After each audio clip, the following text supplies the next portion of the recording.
Assalamualaikum, selamat datang kembali di Guru Gembel Channel. Saya ingin mewartakan sesuatu yang sangat ironi dan mungkin paradoks di negeri ini, ya, bahwa kalau kita mau selamat dunia dan akhirat, maka dekatlah dengan para ulama. Semakin dekat kita dengan ulama, semakin dekat kita masuk surga. Semakin jauh dari para ulama, maka semakin tersesatlah kita. Begitu kan? Saya pikir itu adalah sebuah narasi yang umum diterima oleh masyarakat kita, tapi apakah Baraya sadar bahwa di dunia nyata hal yang terjadi itu justru adalah hal yang sebaliknya? Semakin Baraya dekat dengan ulama, maka semakin besar potensi Baraya akan tersesat. Dan semakin jauh Baraya dari ulama, maka semakin besar kesempatan Baraya untuk lepas dari jalur ketersesatan. Baraya adalah orang yang sangat dekat dengan Ustadz Khalid Basalamah, misalkan, ya, maka Baraya tetap akan dituding sesat. Betapapun kebaikan Baraya kayak gimana, Baraya akan dituding sesat. Karena apa? Karena musuh-musuh Ustadz Khalid Basalamah itu banyak, dan mereka menuding Ustadz Khalid Basalamah, dan siapapun yang dekat dengannya itu pasti adalah orang sesat. Begitu kan? Sebaliknya, Baraya adalah orang ahli maksiat. Baraya tukang judi, Baraya tukang zina, Baraya mabuk-mabukan. Tapi Baraya tidak akan disebut sesat kalau Baraya tidak berafiliasi dengan kelompok tertentu. Misal ya, Pak Bahlil, misal ini mah bukan menuduh, tapi misalkan Pak Bahlil itu adalah orang yang suka zina, orang yang suka mabok, orang yang suka cabul, misalkan begitu. Dia tidak akan dituding sesat. Tidak akan. Kalau dia tidak berafiliasi atau tidak menegaskan identitas kelompok dengan agama tertentu atau dengan kelompok agama tertentu. Yang dituding sesat dan menyesatkan itu adalah orang apa? Orang yang baik tapi dekat dengan ulama.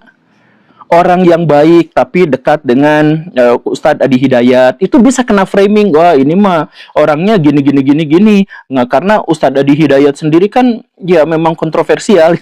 Makanya coba silahkan cek ya, saya sebutkan beberapa daftar ulama atau dai yang terkemuka di Indonesia. Saya sebutkan ya, Ustadz Abdul Somad.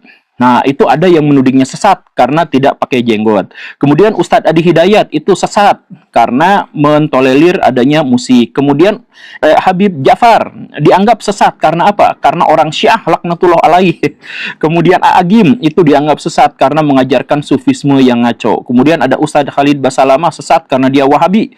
Kemudian Ustadz Felix Xiao itu sesat karena dia HTI. Kemudian Gus Baha itu sesat karena dia mencampurkan antara sufi yang aneh-aneh dengan feodalisme Jawa.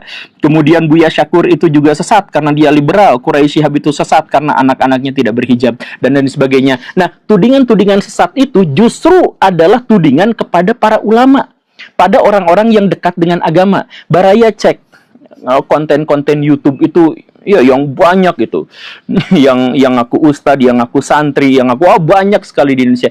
Nah, isinya itu bukan ajakan untuk ngajak melakukan hal yang baik, bukan untuk menjauhi kemaksiatan, bukan, tapi nah kelompok itulah yang sesat dan menyesatkan. Orang ini telah kafir, orang ini dan sebagainya. Salafi tahu apa? Wah, yang nganu mah selalu seperti ini dan sebagainya. Jadi mereka itu bukan fokus pada kemaksiatan, bukan fokus pada kebajikan, bukan fokus pada nilai-nilai agama, tapi penafsiran kelompok mereka pada agama. Jadi benar dan salah bukan terkait dengan kemaksiatan, bukan terkait pada dosa, tapi terkait pada pemikiran seseorang. Kenapa bisa seperti itu? Kenapa ada fenomena aneh yang seperti itu? Ya karena sudah sering saya paparkan bahwa orang-orang di seluruh dunia Islam, khususnya di Indonesia sekarang, mereka tuh punya penyakit asobiyah. Penyakit ini adalah penyakit yang paling dibenci dan salah satu dosa paling besar dalam ruang lingkup Islam, yaitu fanatik golongan. Mereka marah karena golongan, mereka berbakti karena golongan, bukan karena agama, bukan karena nilai-nilai kebajikan, bukan karena nilai-nilai moral. Tapi bagian kelompoknya dituding itu marahnya bisa sampai menggeruduk instansi media yang sangat besar. Coba Baraya ingat-ingat kasus Gus Dur. Gus Dur itu pernah dituding sesat dan menyesatkan. Apakah gara-gara beliau korupsi? Bukan. Apakah gara-gara beliau cabul? Bukan itu. Tapi gara-gara apa? Gara-gara pemikirannya dianggap liberal. Dia buta matanya, dia buta hatinya, dan dia sesat dan menyesatkan. Bukan karena tindakan kriminal, tapi gara-gara dia itu pemikirannya berbeda. Inilah yang melatari alasan kenapa semakin religius sebuah negara, semakin susah dia untuk maju. Semakin religius sebuah negara, semakin besar angka korupsinya, semakin besar angka kriminalitasnya, semakin besar pelecehan terhadap kemanusiaannya. Di Indonesia, di Timur Tengah, katanya Islamnya sangat kuat, tetapi apa? Korupsinya merajalela. Di Amerika Selatan, Amerika Latin, itu Katoliknya kuat sekali, tapi apa yang terjadi di sana? Kartel narkobanya gila-gilaan.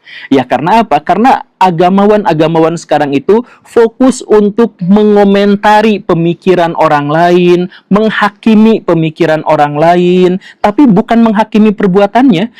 Kalau ada perdebatan di antara baraya semua, di antara kaum muslimin semuanya, maka yang harus dilakukan itu adalah apa? Kembali kepada Quran dan Sunnah. Sesimpel itu.